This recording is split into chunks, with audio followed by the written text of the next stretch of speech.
Je voudrais du soleil vert, des dentelles et des théières, des photos de bord de mer, dans mon jardin d'hiver. Je voudrais de la lumière, comme en Nouvelle-Angleterre. Je veux changer d'atmosphère, dans mon jardin d'hiver. Ma robe à fleurs, sous la pluie de novembre, tes mains qui courent, je n'en peux plus de t'attendre.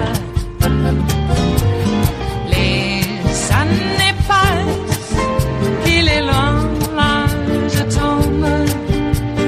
Nul ne peut nous entendre. Je voudrais du Fred Astaire, revoir un latte. Trump's Obama obsession. In the middle of Trump's address to the nation today, the president blamed his predecessor for Iran's attack on a U.S. airbase in Iraq. The missiles fired last night at us and our allies were paid for with the funds made available by the last administration. The president is talking about Iranian funds that were unfrozen as part of the nuclear deal that Obama signed. Former Obama aide Ben Rhodes arguing on Twitter, quote, Iran did not fire a single rocket at U.S. interests in Iraq during the Iran deal. Just look at what Iran has done since Trump pulled out of that deal. Caitlin Collins is out front. Caitlin, Trump is trying to put the blame for all of this on Obama. Yeah, you see there he's saying that, talking about what has happened with Iran since the president pulled out of the Iran deal. But the president made clear today in his speech that is not something he regrets. And he didn't mention President Obama by name today when he was addressing reporters during those remarks. But it was pretty clear who he was talking about as he was referencing, Aaron, that past administration. And this isn't just the first time the president has done this. Of course, this is something that dates back to the beginning of the president's campaign. And just as recently as Monday, when the president did that interview with the radio host Rush Limbaugh, he brought up President Obama by name at least 4 times during a pretty quick interview. And it's not just him in the administration who keeps bringing up President Obama. You saw the Secretary of State do the same thing during his interviews on Sunday. And really, Aaron, what you've seen more than anything is Obama has loomed over President Trump's foreign policy, at least, more than any other president that the president has criticized. Now, if you speak to aides inside the White House or former national security aides, they'll say it's not just Obama who counters and factors into the president's decisions when it comes to foreign policy. He also thinks of people like President George W. Bush. But you really see Obama in a way that you don't see any other presidents have influence over President Trump's decisions, especially when it comes to Iran. And you've seen him talk about the Iran nuclear deal, something he pushed to withdraw from and, of course, ultimately did, despite the objections of his own national security aides at the time. And even today, as we are in this rising conflict between the United States and Iran, as you saw the president today, it is something he still continues to invoke. And it really is notable to see just how it looms over his foreign policy decisions. All right, Caitlin, thank you very much. I want to go out front now to our panel. John Gans also joins us, former chief speechwriter at the Pentagon during the Obama administration and author of White House Warriors, A New History of the National Security Council. So, John, let me start with you. In the middle of this important speech to the nation, President Trump, he brings up the last administration multiple times, blaming that administration. In the interview with Rush Limbaugh, he mentions Obama by name 4 times. Your reaction? Well, I think this was the president's sort of best stab at sort of presidential rhetoric, right? Wartime rhetoric that we've sort of grown accustomed to over the years. And I think I've looked at presidential speeches going back to Harry Truman, and President Trump kind of forgot the Truman rule, which is the buck stops with the president. And especially on foreign policy, most Americans believe the buck stops with the president, and he has to deal with the world and the challenges it faces. I think most Americans would probably are well aware that President Obama hasn't held the keys to the Situation Room in quite a while, though President Trump seems to kind of be intent on bringing him up. And personally, as somebody who served in the Obama administration, I would say that most Americans would probably might err for a little more of President Obama's sort of long-sighted, calm, cool, collected approach to foreign policy today. And President Trump keeps bringing him up and reminding them that. So, David, the president mentioned President Obama every single day this week when discussing Iran. On Monday, he said, I think that the Obama administration was just letting them get away with murder. And then here are 2 different days, yesterday and today, and 2 different comments. His past was horrible. He was a terrorist. He was a So designated by President Obama, as you know. The missiles fired last night at us and our allies were paid for with the funds made available by the last administration. Obviously, on a technical basis, there'd be no way for him to ever prove any such thing. But the big question is, David, is President Obama the driving force behind Trump's foreign policy? Because he brings him up so much. It's always, well, he did this, so I'm going to do that. I don't know what possesses him on things like this. This is a moment for statesmanship. He comes out and gives the cheapest of cheap shots at a predecessor. That just doesn't happen among former presidents usually. One day he's supposed to be part of this fraternity of former presidents. They support each other. They have a lot of respect for each other. I think it reflects on Donald Trump much more than on Obama himself. I don't know. I don't. Beyond the narcissism, I think there's a jealousy there. He thinks he's been the best president ever, and Obama is more popular than he is. I'm sure there's an element that bothers him. Yes, that bothers him, and I think I wouldn't be surprised if there's an element about Michelle and how popular she is. Her book continues to be a wonderful bestseller, and he thinks Melania should be the one who should be honored. And Michelle comes out on top in the most admired women in the United States. She's number one, I think, again this year. So there's just a multitude of things there. I don't think it's race. That would be the easy way to go. I do think it's much more about. It's much deeper than that. It's about his ego. I don't want to. I'm me, and I want to talk about me, and don't let this shadow come over me. So Kim, this is not the only time President Trump has attacked Obama on foreign policy and brought it up, sort of as he did this, so I'm this. Listen to this. President Obama wanted to meet, and Chairman Kim would not meet him. The Obama administration was begging for a meeting. President Obama used to send pillows and sheets. I sent anti-tank weapons and a lot of things to Ukraine. Al-Baghdadi created a caliphate bigger than the state of Ohio. And with Obama, you did nothing. You did nothing but get your ass kicked. Trump repeatedly acts as if the United States sent money, its own money, to Iran as part of the nuclear deal. It was Iranian money that we unfroze and gave back to them. Correct. It's their money, not our money. Right, which is obviously is also true. And John, quickly before we go, the obsession, what does President Obama make of it? Do you know? I don't know personally. My hunch is that he probably thinks that more and more that the comparison is going to play to Democrats' favors in 2020. And I think he probably thinks that Americans are probably looking for a little more dose of how Obama handled the world and handled the presidency, looking at the sort of mess President Trump's made, both in decision-making and in the region today. It is Thursday, the 9th of January of 2020. And you are in West Coast Cookbook and Speakeasy. I am your chef de cuisine, Justice Putnam, and our daily special is Metro Shrimp and Grits Thursdays. A little bit of jambalaya, a little bit of spice in your life. Well, I was taken to task just a small smidgen. Reminded that grits is really not a Louisiana type of dish, and I actually disagreed. I know it comes from the southern eastern seaboard, but grits is also in Louisiana. Okay, I've had it, and shrimp and grits, I've had it right there in the French Quarter, as a matter of fact. How fancy that? Yes, pretty darn fancy, as a matter of fact. So, as I remind folks, do not diss the grits. All right. We are apparently not in war yet. It's still hanging out there. You kick the hornet's nest, so to speak, and it might take a while for the swarm to calm down. We have a news offering today about the Ukrainian airliner that crashed. There is some speculation. I've actually avoided posting any of the speculation myself. It all seemed a little too convenient, I have to say. One could surmise, if you wanted to put the tinfoil hat on, possibly. You do know that Russia has some experience in shooting down Ukrainian airlines, or at least airliners flying over the Ukraine, so why not get a Ukrainian airliner flying over Iran?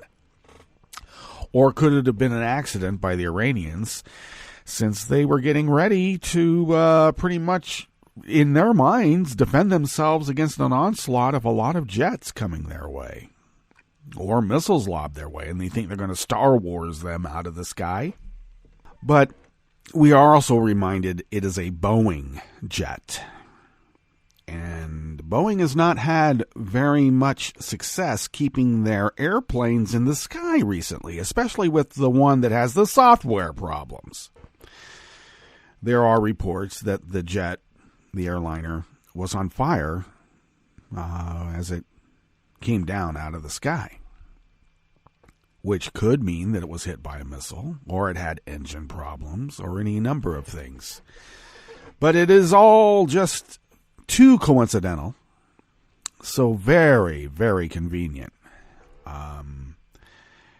Because I need to remind folks that the USS Vincennes shot down an Iranian airliner back in the day, killing 260 some odd people. So we have some experience in that too. Oh yeah, I know. The Vincennes said, well, we thought it was a military jet. Yeah, you did. You did, didn't you? I have to say that the radar ping and the pings that come off of the plane, when I say pings coming off the plane, I don't mean reflected, but actually transmitted, identifies the plane as a civilian plane. But the Vincennes thought that, well, it's the Iranians, they lie. So we are also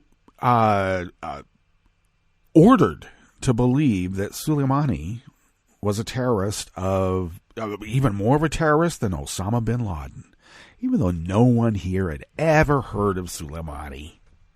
Just try going back a few years and trying to figure out who and what Soleimani was responsible for killing. Apparently, according to our people, everybody just knows he was a terrible terrorist. He's killed thousands of Americans. Really now. So you mean all of our soldiers in war, these two wars that we've been in, Afghanistan and Iraq, you're saying that that's Soleimani's fault. You're saying anytime an American dies anywhere in the world, that's Soleimani's fault? I don't get it. Well, Mike Lee didn't accept it, and I got to tell you, I haven't checked in on Mike Lee. I know how Mike Lee works. I've seen Mike Lee in action. You got to give Mike Lee about 24 hours to determine if that just found spine of his reverts back to jelly. So I haven't checked in yet, but I expect him to be towing the party line because they always do. Always. But Mike Lee initially was quite upset. How dare you take congressional powers away? You can't do that. Well, I read a little piece about Sarah Huckabee on Fox News bemoaning the fact that how dare Congress impose themselves into foreign policy? They have no right to appropriate monies for wars. That is the president's decision alone. Well, obviously, Sarah Huckabee Sanders has not read the Constitution, and if she has, well, she does have that perfect smoky eye now, doesn't she? All the lies that she's told, grinds them down into an ash, makes the perfect smoky eye. What's on the rest of the menu here in the Bistro Cafe of West Coast Cookbook and Speakeasy? Oh, there's just so much news out there. We had to put a cap on it, and we did. Well, of course, that was Trump being analyzed, how he just cannot quit Barack Obama. What's up with Trump? Well, you know what's up with Trump. He's white, the black guy is black, and he was Superman.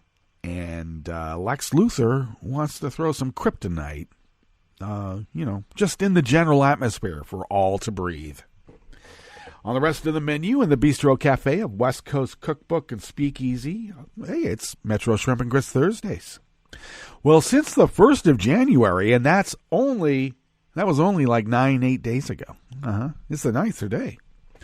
The price of almost 500 prescription drugs have increased, while Mitch McConnell refuses to hold a vote on a House-approved bill to lower them. because the House is controlled by Democratic members, and obviously we are not Americans, and we have no validation to be able to be part of this government.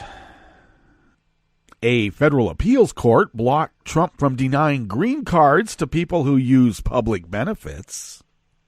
And a federal court in Texas will decide if a private company can build a Trump border wall prototype along the Rio Grande that will destroy the National Butterfly Center and nearby ranches. I want to know about a taking here. Are people being remunerated? Are they being compensated to their true market value of what their property is? I mean, isn't it codified even in the Constitution about the protection of property?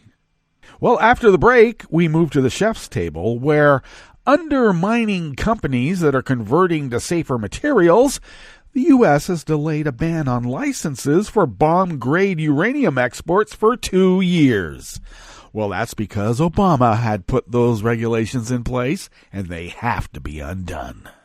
And the Ukrainian airliner that crashed in Iran, killing 63 Canadians, was one of the biggest single death tolls involving Canadian citizens in recent times.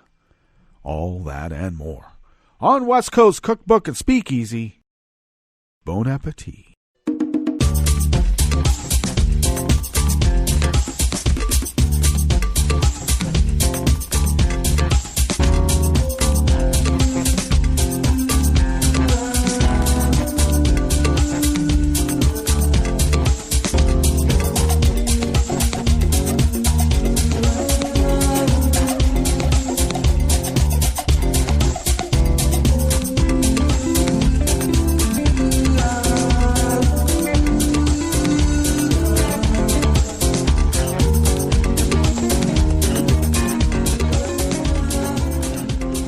The bottom of our homepage at netrootsradio.com. To the rightish of the page is our chat room link, monitored by Kelly Lincoln. Thank you, Kelly.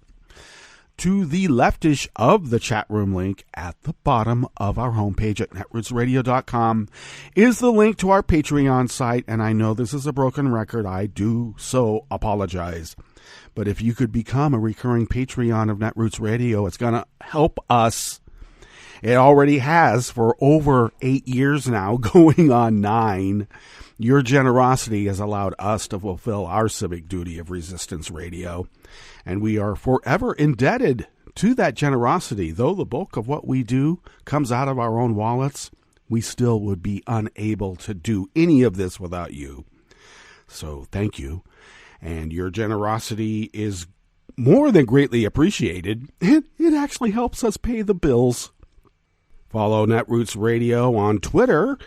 You can just simply go to @NetrootsRadio, and Tom takes care of that, and we thank Tom for doing so.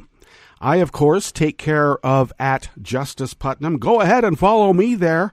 I post the show notes and links diary on Daily Codes about 10 minutes before showtime and put that out on social media, and @JusticePutnam is one of the places I put it at. I also put it at the show's Twitter account, and that is @CookbookWest. And most importantly, do pick up podcasts by way of Spreaker, Stitcher, TuneIn, iHeart, YouTube, iTunes, really wherever podcasts can be found. All right, let's take a gander. Do people still use that kind of language? Yes, they do. Let's take a gander at this first offering here in the Bistro Cafe of West Coast Cookbook and Speakeasy. And it is out of the American Independent, and Dan Desai-Martin is the journalist who has penned this piece.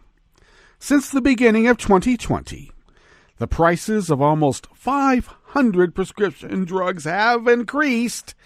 Yet Senate Majority Leader Mitch McConnell still refuses to hold a vote on a House-passed bill that could drastically lower costs, because that bill is in the graveyard. Mitch McConnell is the Grim Reaper. By his own description, by the way. The prices of 498 drugs have increased by an average of 5.2% since January 1st. A drug to help with arthritis, Humira, has increased in cost by 7.4%, for example, and the price of Premarin, a drug to fight breast cancer, increased by 5%. In December, the House of Representatives passed H.R. 3, the Elijah E. Cummings Lower Drug Costs Now Act, which would allow the federal government to negotiate the cost of certain prescription drugs and do more to limit drug price hikes. Prior to a December vote, the House and Ways Committee released information about how the bill would lower the cost of certain prescription medications. And in an email, the committee revealed that the House-passed bill would lower the cost of Humira by 81%, from $34,411 per year to just over $8,200 for a year.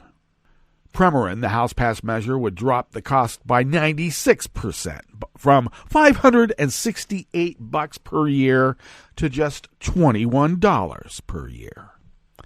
The same analysis showed H.R. 3 could lower the cost of several other prescription drugs that increased in cost in 2020, including medication dealing with diabetes, multiple sclerosis, and arthritis. The cost of drugs provided by the committee would drop in prices ranging from a 73% drop for Gilenya, a medication for multiple sclerosis, to that 96% drop for Premarin. A committee spokesperson noted that it is very possible that other drugs that saw a cost increase in 2020 and were only like 9 days in, well, they would see a price reduction if H.R. 3 became law, but the committee did not include them in the list provided because they were not part of the 2019 Ways and Means analysis. American families urgently need relief to afford prescription drugs, and H.R. 3 could deliver them significant savings, Representative Richard Neal, Democrat of Massachusetts, chair of the Ways and Means Committee, said in an email statement. It is appalling that Leader McConnell is not immediately putting this bill up for a vote in the Senate when lives are at stake. For members of Congress, the issue is deeply personal. As someone with type 1 diabetes, I have seen the cost of my insulin increase sevenfold in the last 2 decades, Representative Kim Schreier, a Democrat of Washington, said, a medical doctor and co-chair of the New Democratic Coalition Health Task Force. And she continued, and many other life-saving drugs have increased even more. This is not sustainable. Schreier is one of 6 in 10 Americans who take at least one prescription drug. A November poll from the Kaiser Foundation showed that 79% of Americans say the cost of prescription drugs is unreasonable.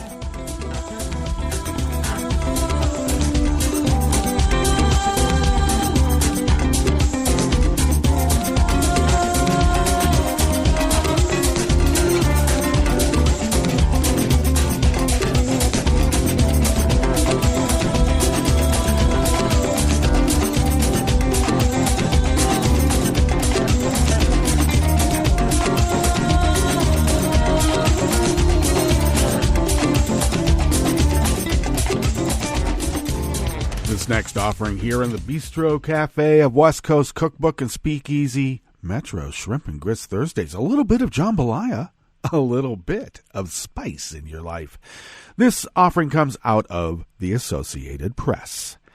A federal appeals court in New York yesterday, Wednesday, rejected a motion from the Trump administration that would have allowed it to implement a policy connecting the use of public benefits with whether immigrants could become permanent residents. The ruling from the Second U.S. Circuit Court of Appeals denied the administration's motion to lift a temporary national injunction that had been issued by a New York district court in October after lawsuits had been filed against the new policy. The new rule would potentially deny green cards to immigrants over their use of public benefits, including Medicaid, food stamps, and housing vouchers, as well as other factors. The New York injunction was one of several that were issued around the time the rule had been scheduled to go into effect in October. But a regional injunction issued in California and another national injunction issued in Washington have already been lifted by other federal appeals courts. That left New York as the only nationwide bar to the Trump administration putting the new rule into practice. An injunction in Illinois also is in effect but applies only to that state. The three-judge panel of the Second Circuit had heard arguments over the motion to lift the injunction on Tuesday. Judges questioned the government's attorney on the timing, why the injunction needed to be lifted at this point when the lawsuit itself would be heard by a judge in coming months. Immigrants applying for permanent residency must show that they would not be public charges or burdens to the country. The new policy significantly expands what factors would be considered to make that determination, and if it is decided that immigrants could potentially become public charges at any point in the future, that residency, legal residency, would be denied. Roughly 544,000 people apply for green cards annually. And according to the government, 382,000 are in categories that would make them subject to the new review. No wonder Stephen Miller is rubbing his hands in glee. Immigrants make up a small portion of those getting public benefits, though, since many are ineligible to get them because of their immigration status.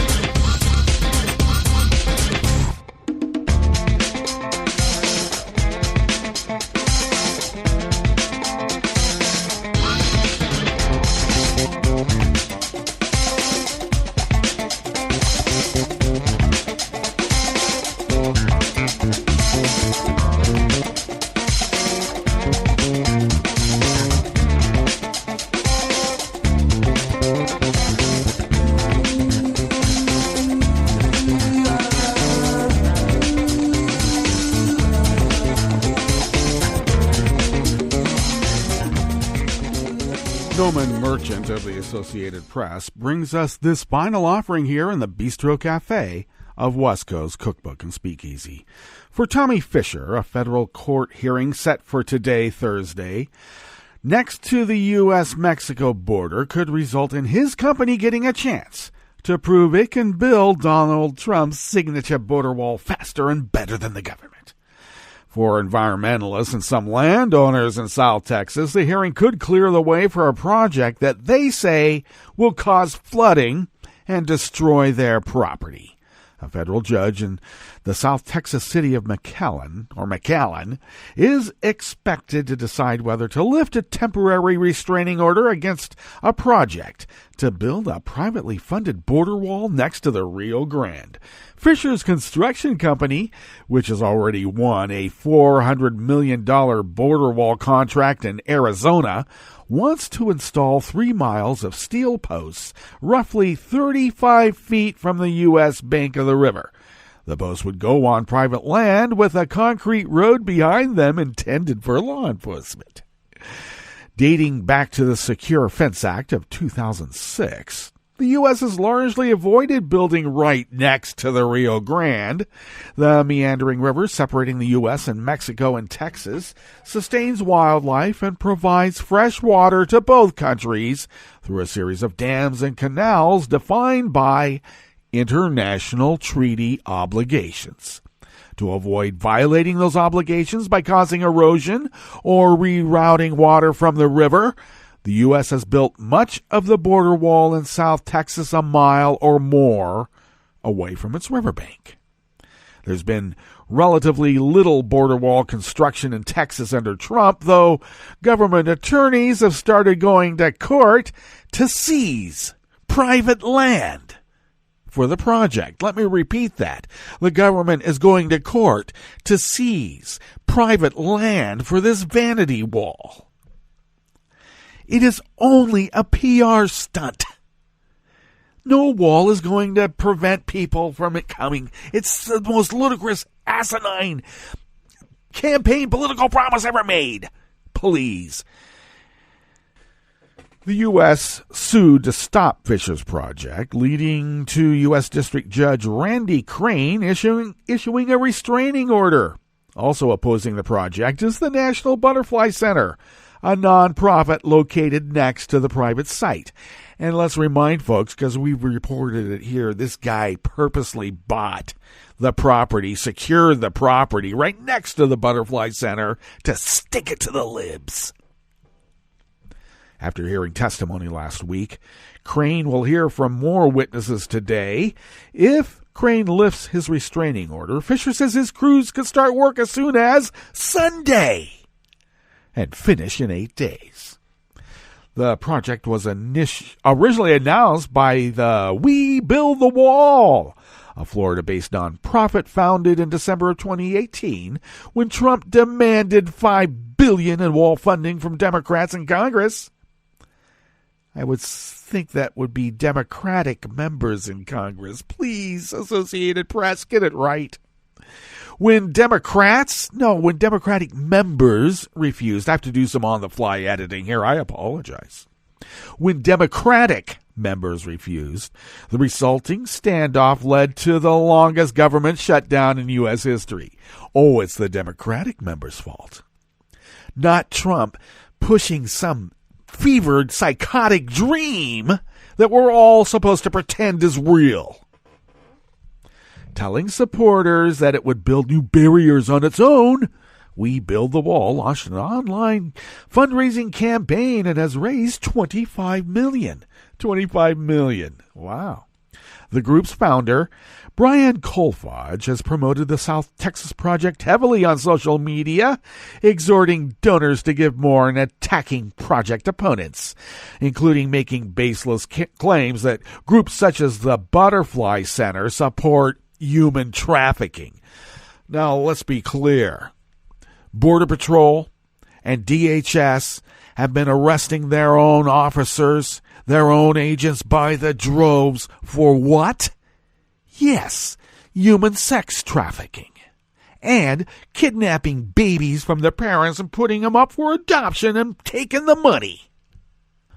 So when you're saying that the Butterfly Center is responsible for human trafficking, when really what this wall represents is really a bunch of Nazis running around fulfilling all of their sick fantasies. The project has instead become a potential showcase for Fisher, who has promoted his company, Fisher Industries, heavily on Fox News and other conservative media. He said yesterday, Wednesday, that he's prepared to invest $40 million or more to build the private barrier. The Build the Wall organization has only contributed $1.5 million. Oh, really? Because they're pocketing the rest like the grifters they are? I wonder.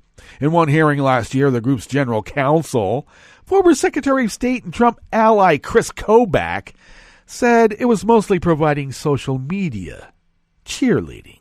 Fisher argues that the government is being overly cautious by building walls far away from the river. His crews plan to grade the riverbank and clear brush from the property, which he says will improve water flow and reduce erosion. Really?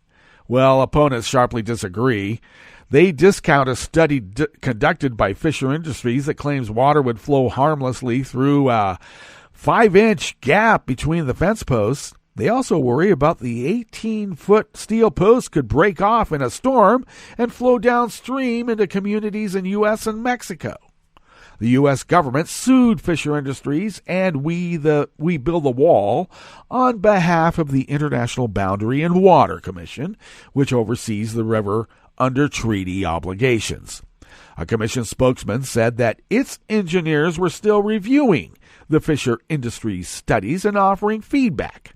Javier Pena, a lawyer for the National Butterfly Center, argued that a ruling in favor of the private wall would have far-reaching consequences. This would set a precedent that private citizens can violate the treaty with Mexico. People could just start building whatever they want within the floodplain. I'm speechless. Well, while I'm speechless, let's get to our break. And when we get back from that break, I'm going to start speaking up, and we'll speak up about weather from around the world, and we will finish with the stories that we have curated for you today. You are listening to West Coast Cookbook and Speakeasy, and we will be right back. You are listening to netrootsradio.com. Please hang up and try again.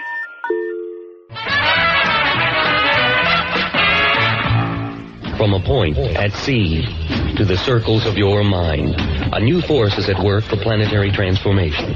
New radio for a new Earth.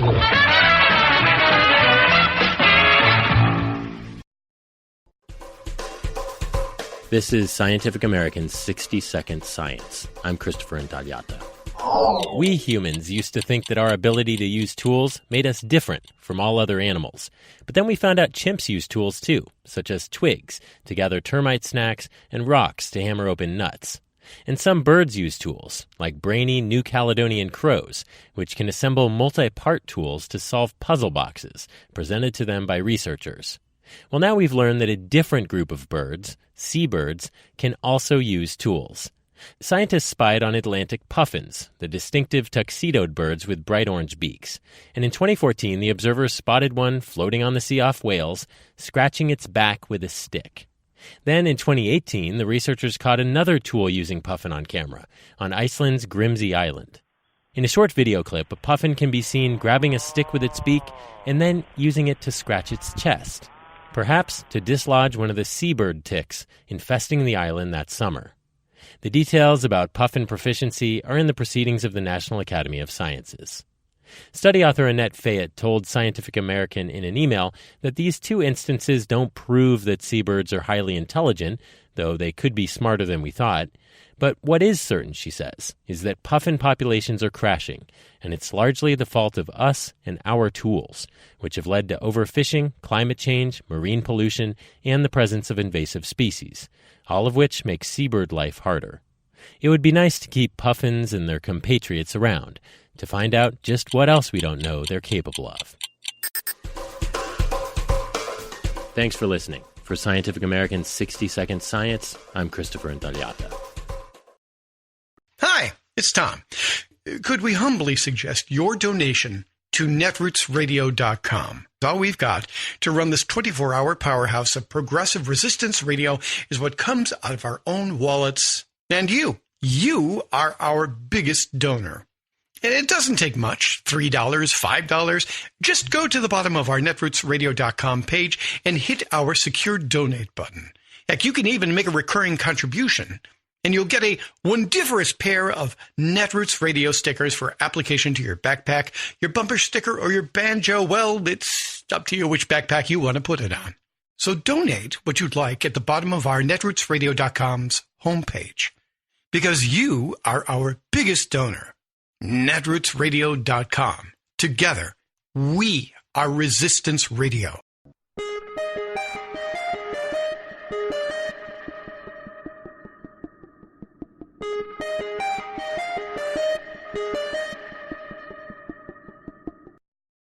I'm Rick Smith, and this is Labor History in 2.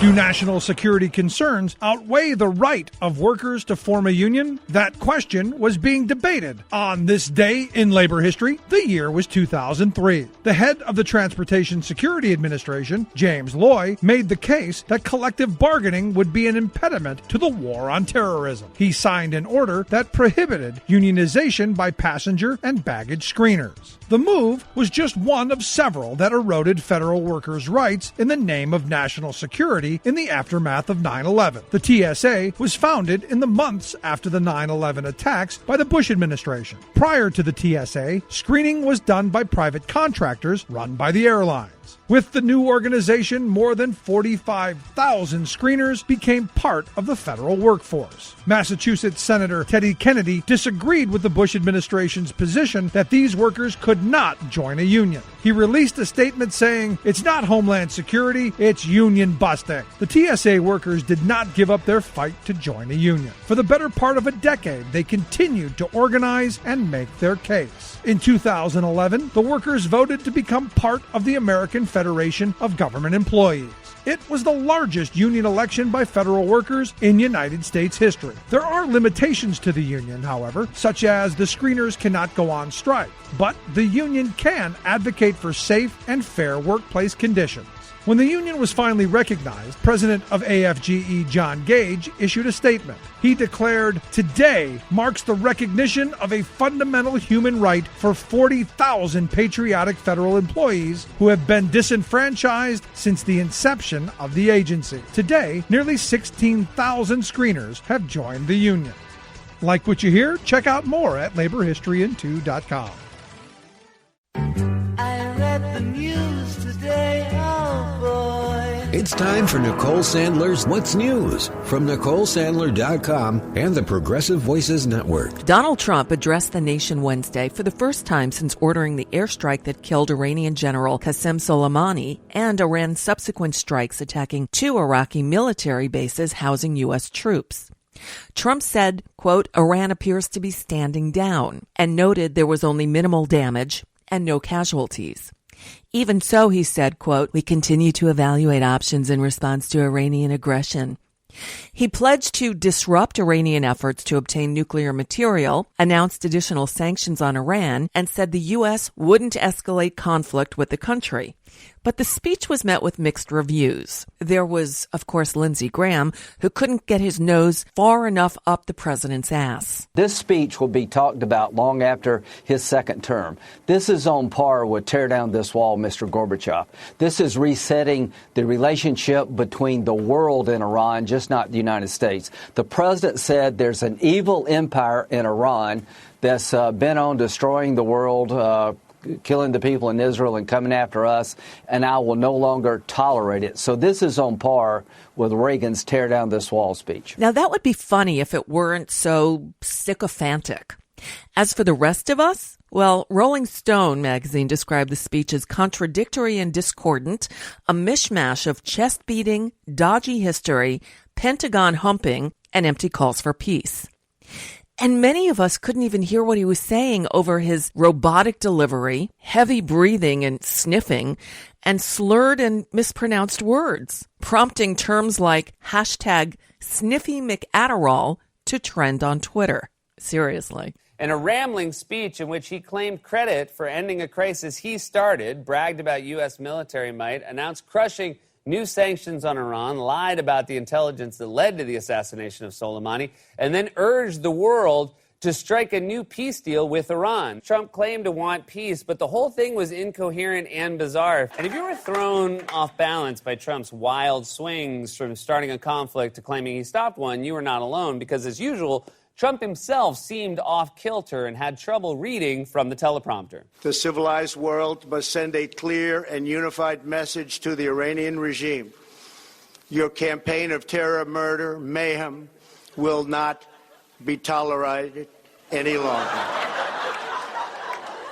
Yes, tolerated. I love when he gets in trouble halfway through a word and then rather than just stop and reboot, reaches in his mind for what he thinks the rest of the word is.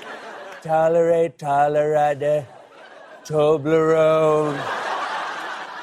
This speech swung wildly from bluster to threats to offerings of peace to flat-out lies. In fact, you'll never guess who Trump blamed for the military conflict he provoked by assassinating a top Iranian general.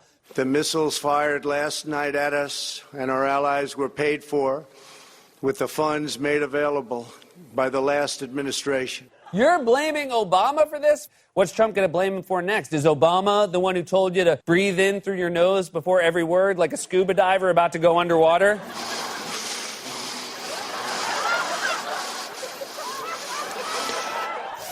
What was that again, Lindsay? This is on par with Reagan's tear down this wall speech. Mr. Gorbachev, Open this gate. Your campaign of terror, murder, mayhem will not be tolerated any longer. Mr. Gorbachev, tear down this wall. These historic accomplishments change our strategic priorities. This is on par with Reagan's tear down this wall speech. Despite word from Tehran that their response was over, 2 small rockets landed Wednesday near Baghdad's Green Zone, where the embassies of the United States and other Western nations are located. The Iraqi military said the rockets landed inside the Green Zone, but there were no reports of casualties. There have been numerous rocket strikes in the Green Zone in recent weeks. Speaker Nancy Pelosi said that the House would vote Thursday on a war powers resolution aiming to limit Trump's ability to order military action against Iran, saying the measure was necessary because Trump decided to kill this Iranian military commander with a drone strike without consulting Congress, endangering U.S. soldiers, diplomats, and others, quote, by risking a serious escalation of tensions with Iran. The effort to repeal the 2002 Iraq authorization for use of military force is also something Congresswoman Barbara Lee championed for a long time. Senator Tim Kaine is also proposing a similar resolution in the Senate, which Senators Mike Lee of Utah and Rand Paul of Kentucky, Republicans, have said they would support. Unfortunately, the resolution is unlikely to pass the Senate. It probably won't even be brought up for a vote. Mitch McConnell simply won't bring it to the floor. Now, speaking of Senator Mike Lee, he emerged from that classified briefing from the Trump administration on the strike that killed Soleimani and headed straight for the microphones, where he told reporters it was the, quote, worst briefing on a military matter he had ever heard, calling it insulting. I had hoped and expected to receive more information outlining the legal, factual, and moral justification for the attack. I was left somewhat unsatisfied on that front. The briefing lasted only 75 minutes, whereupon our briefers left. This, however, is not the biggest problem I have with the briefing, which I would add was probably the worst briefing I've seen, at least on a military issue, in the 9 years I've served in the United States Senate. What I found so distressing about that briefing was that one of the messages we received from the briefers was, do not debate, do not discuss the issue of the appropriateness of further military intervention against Iran. And that if you do, you'll be emboldening Iran. The implication being that we would somehow be making America less safe by having a debate or a discussion about the appropriateness of further military involvement. Mike Lee ended his remarks by saying he'd support Tim Kaine's war powers resolution in the Senate. Meanwhile, reports are surfacing that Nancy Pelosi is getting ready to send those 2 articles of impeachment over to the Senate sometime soon. The Speaker was holding them in an attempt to get the Senate Majority Leader, Mitch McConnell, to negotiate over witnesses and other aspects of the Senate's impeachment trial, but it seems that won't happen. As McConnell is saying he has the votes necessary to proceed, he told Pelosi that there will be no haggling on terms of the trial and that the Senate will not cede its authority over the proceedings. Meanwhile, further proving that Pelosi's concerns are warranted, that same man, Mitch McConnell, met with Donald Trump at the White House on Wednesday to walk him through the proceedings of the trial and discuss Republican reactions to impeachment developments. So much for impartiality. In other news, why Americans are so obsessed with the British royal family is beyond me. But the news that Prince Harry and his wife Meghan Markle have announced they were stepping back as senior royals and would divide their time between the UK and North America while working toward financial independence is making big news. And finally, some good news for a change. The nation's cancer death rate dropped by 2.2% from 2016 to 2017 in the biggest one-year decline ever. This according to the American Cancer Society in a new report. The rate has fallen by 29% since 1991. Experts said reduced smoking rates and improved lung cancer treatment helped drive the decline. But cancer is still the leading cause of death for American men and women, just after heart disease. And that's just a bit of what's news for now. I'm Nicole Sandler. If you appreciate these reports and the Nicole Sandler Show, I hope you'll consider making a contribution. My work is 100% listener supported, and I can't do it without your help. Find out more at NicoleSandler.com. Please click on that donate button.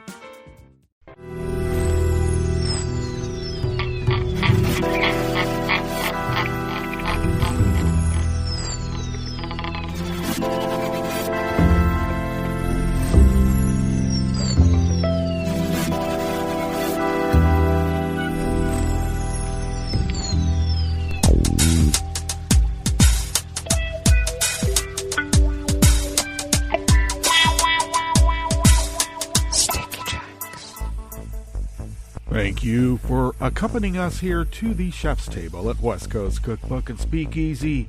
Metro Shrimp and Grits Thursdays, a little bit of jambalaya, a little bit of spice in your life. We always begin weather from around the world along the banks of the Rogue River, in the Rogue River Valley of Southern Oregon on the west coast of the continental United States of America, where it is currently 38 degrees Fahrenheit, and we are expecting to have about the same temperature as we had yesterday, which was in the mid-40s. And cloudy conditions should be mixed in with clouds. Winds are light and variable out of the due east, will remain so all day and all night, though we will be a bit cooler tonight. We'll be in the upper 20s to low 30s. Not expecting any rain overnight, but tomorrow we are expecting to have about a quarter of an inch of rain, and the high should also be in the mid-40s with overnight lows in the upper 30s. And then rain all through the weekend, and by Tuesday we are expecting to have a mix of rain and snow, though I have to tell you, the nights are going to be cold enough that we may have some sort of freezing. Would it be sleet? Would it be slush? We shall see. All right. It looks like pollen is rated at none. The air quality index is in the good range at 29 parts per million, and the daytime UV index is low at 1. Barometric pressure is falling at 30.14 inches. Visibility is down to 5 miles. And relative humidity is at 91%. Weather from around the world is brought to you by people's personal weather stations that they purchased. These people planted these purchased personal weather stations somewhere on their property, and these people positively live around the world.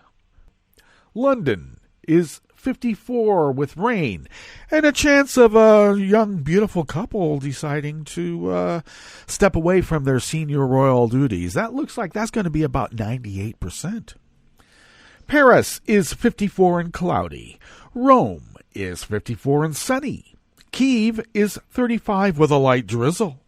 Kabul is 19 degrees with smoke. Hong Kong is 63 and fair. Tokyo is 48 and mostly cloudy.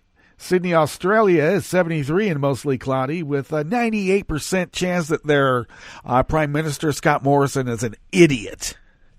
And San Francisco, California is 50 degrees and mostly cloudy. And New York is a chilly, well, I would say crisp, 26 degrees Fahrenheit and sunny.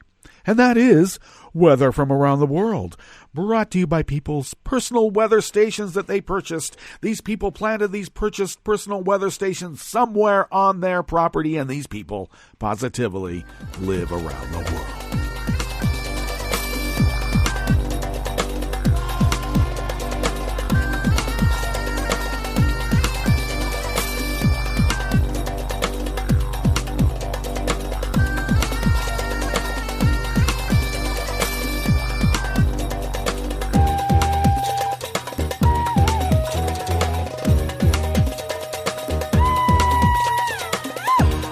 Timothy Gardner of Reuters brings us this first amuse-bouche here at the Chef's Table at West Coast Cookbook and Speakeasy. The U.S. Energy Department has waived a ban on licenses for the export of weapons-grade uranium for making medical isotopes. which critics said raises proliferation risks and undermines companies that are converting to safer materials. Secretary of Energy Dan Brouillette said in a letter to the top members of the U.S. House of Representatives Energy Committee that his department had determined that global supplies of a substance made without highly enriched uranium that is used to make medical isotopes were not sufficient to meet the needs of U.S. patients. Oh, now they're concerned about U.S. patients when they can sell the weapons-grade material so that maybe a nuke could be designed and maybe used somewhere so that it could be another wag-the-dog scenario to hold on to power. Would they be that craven to think that far ahead? Would they? In the letter, which was dated January 2nd, Brouillette waived for 2 years a ban on licenses issued by the U.S. Nuclear Regulatory Commission that had been set to begin on January 3rd. The substance is known as non-EHEU-based MO99 or U-based MO99. I like that little contraction better.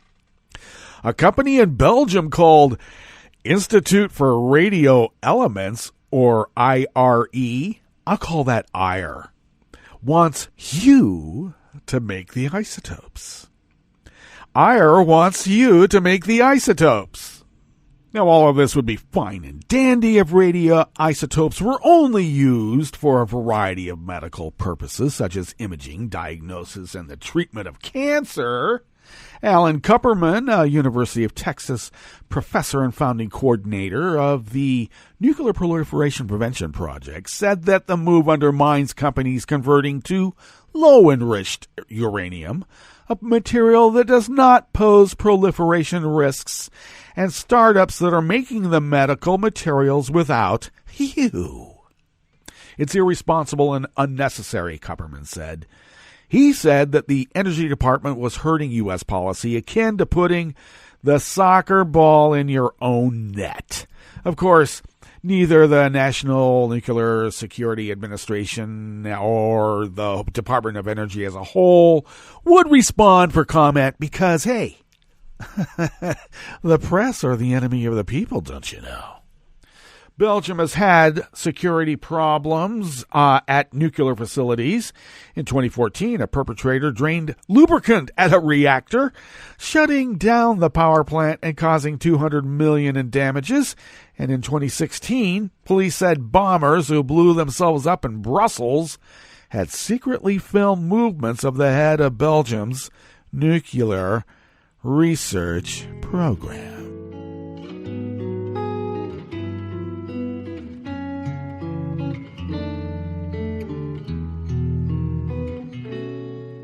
Je te donne, c'est mon amour pour la vie entière. La promesse de me trouver à tes genoux. Aussitôt que tu m'appelles, rester toujours fidèle. C'est tout, c'est tout. Je te donne tous mes printemps, mes étés de mer. Mes automnes, quand les feuilles tombent partout. Si ce n'est pas une bonne affaire, je te donne tous mes hivers. This final amuse-bouche here at the chef's table is brought to us by anonymous worker bees at Reuters. It is a sad reportage on this final offering here, final amuse-bouche. Though we mourn all of those who perished on that Ukrainian airliner that crashed yesterday near Tehran, killing 63 Canadians has proved apparently to be one of the biggest single death tolls involving Canadian citizens in recent times. Reuters gives a list of some other horrendous airline crashes with the number and the totals of deaths involved. So take a look at that. And we will meet up tomorrow for Blue Moon Spirits Fridays. So, of course, you know the Netroots Radio is going to broadcast on. And we will meet up tomorrow. So do stay tuned to Netroots Radio all day and all night for all the breaking news as it breaks. And we will meet up here tomorrow, right here in West Coast Cookbook and Speakeasy. Bon appetit.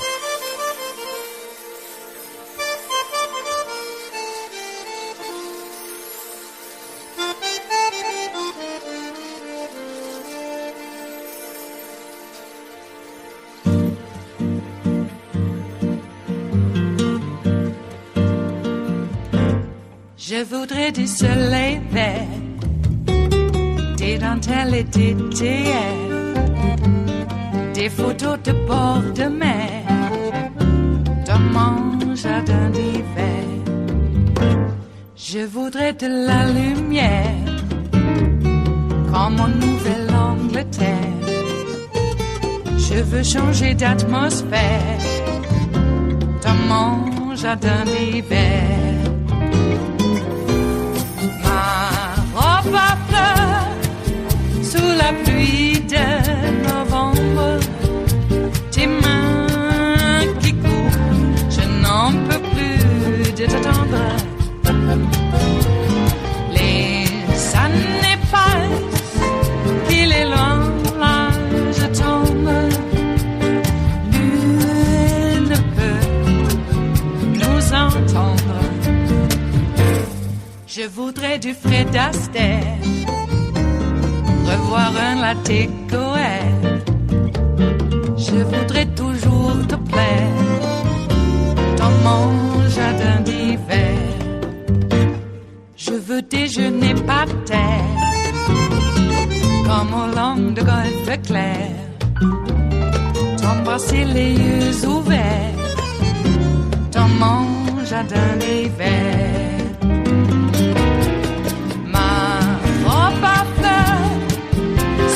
Pluie de novembre, tes mains qui courent, je n'en peux plus de t'attendre. Les années passent, il est loin, là je tombe. Nul ne peut nous entendre. Ba-da-da-dum-di-da-dum.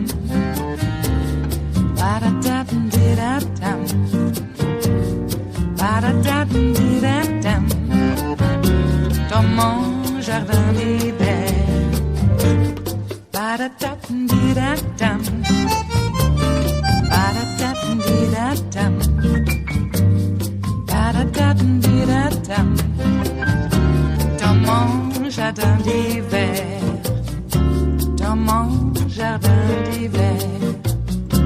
Dans mon jardin d'hiver.